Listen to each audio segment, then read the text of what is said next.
मत पूछो कि मेरी मंजिल कहाँ है, अभी तो सफर का इरादा किया है, ना हारेंगे हौसला जिंदगी भर, ये किसी और से नहीं उससे वादा किया है। नमस्कार दोस्तों, चित्रा क्लासेस में आपका स्वागत है। आज हम क्लास 10 की थीसिस का सबसे पहला चैप्टर जिसका नाम है प्रकाश का परिवर्तन, रिफ्लेक्शन ऑफ लाइट। तो चलिए हम वीडियो को शुरू करते हैं।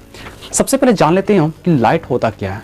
तो आपको हम एक एक्सपेरिमेंट करके बताते हैं कि जब आप एक अंधेरे में जाइएगा टॉर्च लेकर, ठीक है, एक अंधेरा में टॉर्च लेके जाएगा तो जब तक आपका टॉर्च जलता रहेगा तो आसपास की वस्तुओं को बहुत तेज तरह से नजर आएगा।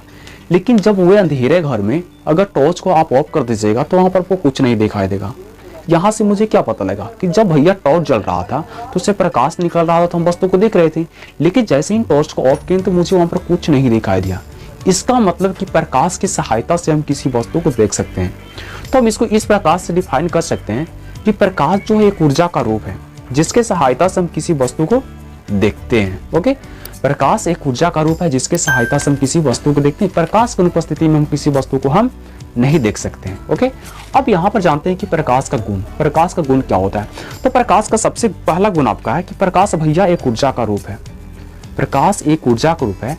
दूसरा गुण इसका आप लिख सकते हैं कि यह हमेशा सीधी रेखा में घूम करता है। प्रकाश हमेशा सीधी रेखा में घूम करता है। ओके, आप इसको एक्सपेरिमेंट करना चाहते हैं तो आप देखेंगे जहां बहुत ज्यादा बिल्डिंग रहता है उसका अपोजिट साइड में अगर सन यानी सूरज उगा हुआ है तो उस दीवार के नीचे क्या रहता है, मैंने छाया बना हुआ रहता है, ठीक है, यानी वहां पर प्रकाश जो है पूरी ज्यादा अमाउंट में नहीं होता है। या तो आप देखे होंगे आप घर में आपका क्या रहता है, प्रकाश नहीं आता है। क्यों? क्योंकि प्रकाश सीधी रेखा में करता है, आपका जो छत हुआ घर का वो क्या करता है, उसको रोक लेता है, यानी अंदर आने नहीं देता है। ओके, तो इस प्रकार हम बोल सकते हैं कि प्रकाश जो हमेशा सीधी रेखा में गमन करता है। ओके, अगला है कि यह किसी माध्यम पर निर्भर नहीं करता है, चाहे आपका निर्वात हो, चाहे वायु हो, चाहे पानी हो, यानी सभी चीज में ये ट्रेवल करता है।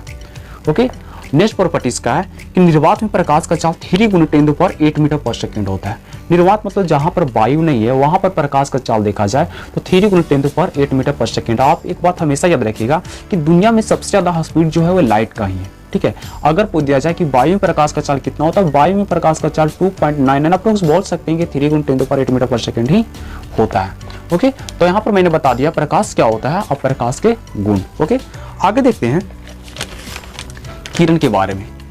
तो प्रकाश किरण क्या होता है, तो प्रकाश की जो गमन पथ होता है उसे हम किरण बोलते हैं। जैसे यहाँ पर ये टॉर्च मार रहे हैं, ठीक है, यहाँ पर ये टॉर्च मार रहे हैं तो टॉर्च जिस पथ पे ये फ्लो कर रहा है, जिधर जा रहा है उसे हम क्या बोलेंगे, किरण बोलेंगे। और याद रखना किरण का क्या होता है भैया कि इनिशियल बिंदु होता है, फाइनल बिंदु नहीं होता है।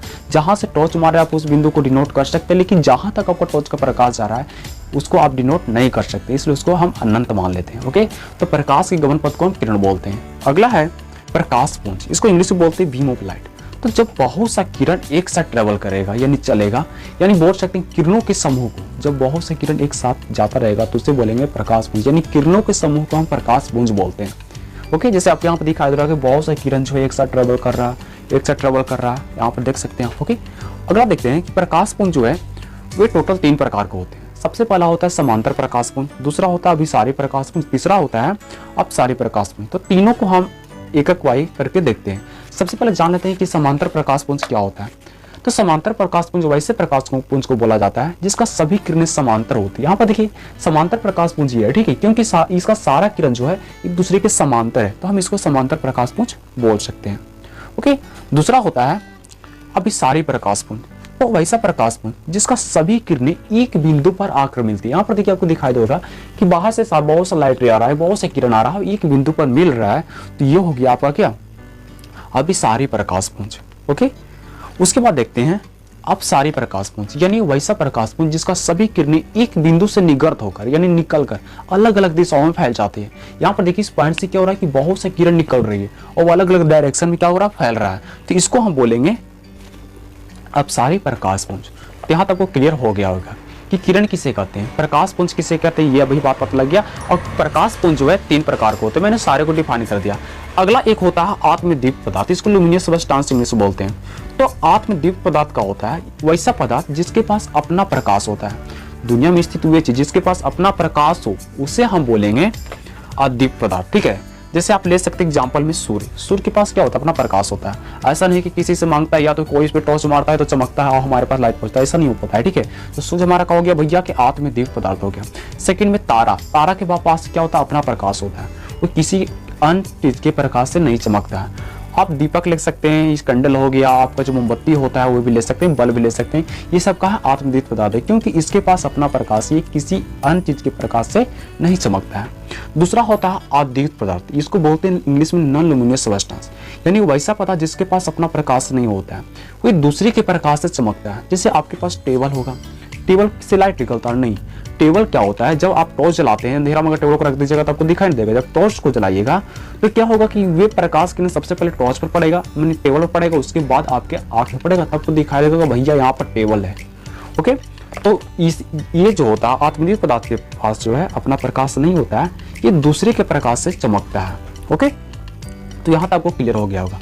लेकिन एक बात आप हमेशा ध्यान रखिएगा कि चंद्रमा आपको रात में दिखाई देता है जलता हुआ, लगता है कि भैया ये आत्मदीप्त पदार्थ है, इसके पास अपना प्रकाश है, लेकिन ऐसा सोचना गलत है।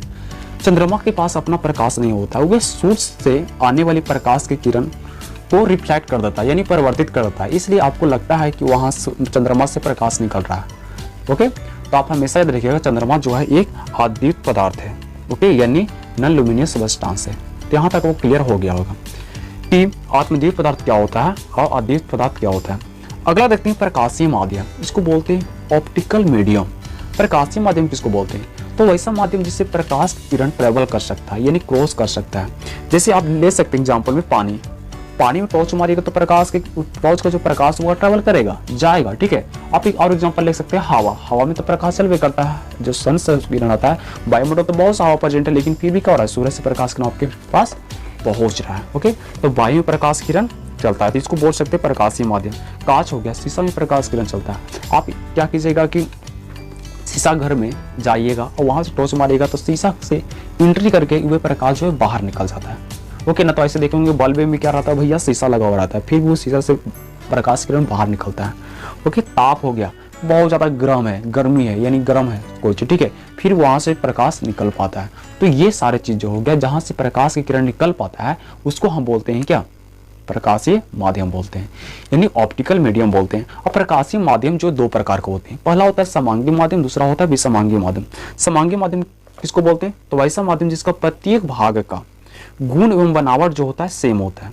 ऐसा नहीं कि यहाँ पर हवा है, उसके बाद पानी आ गया, उसके बाद कांच आ गया, ऐसा नहीं होना चाहिए। ठीक है, अगर हवा है तो पूरा हवा ही रहेगा। ओके, अगर पानी है तो पूरा पानी ही रहेगा। ठीक है, इसलिए इसको समांगी माध्यम बोलते हैं।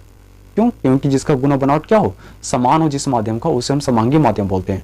दूसरा आपका विसमांगी माध्यम, तो वैसा माध्यम जिसका प्रत्येक भाग का गुण बनावट समान नहीं होता है। जैसे मान लिया जाए तापमान, एक तापमान गर्म है, एक तापमान ठंडा है, तो यहाँ पर तापमान में क्या डिफरेंस हो रहा है, यानी माध्यम का गुण बनावट सेम नहीं है। ओके, ये क्या हो गया, विसमांगी माध्यम हो गया। तो मैंने यहाँ तक पढ़ा, सबसे पहले प्रकाश के बारे में पढ़ा, प्रकाश के गुण पढ़ा। ओके, उसके बाद मैंने बताया रे क्या होता है, यानी किरण क्या होता है, किरण के प्रकार देखा, उसके बाद आत्मदीप्त अदीप्त पदार्थ देखा, उसके बाद हम प्रकाशीय माध्यम देखा। तो नेक्स्ट वीडियो हम पढ़ेंगे प्रकाश के परिवर्तन और कुछ ऑब्जेक्ट के बारे में जानेंगे, पारदर्शी पदार्थ, अपारदर्शी पदार्थ। ठीक है, तो आज के लिए इतना ही। अगर इस वीडियो से आपको थोड़ा सा भी हेल्प मिली हो तो वीडियो को लाइक, सब्सक्राइब, शेयर करना बिल्कुल न भूलें। इस वीडियो को देखने के लिए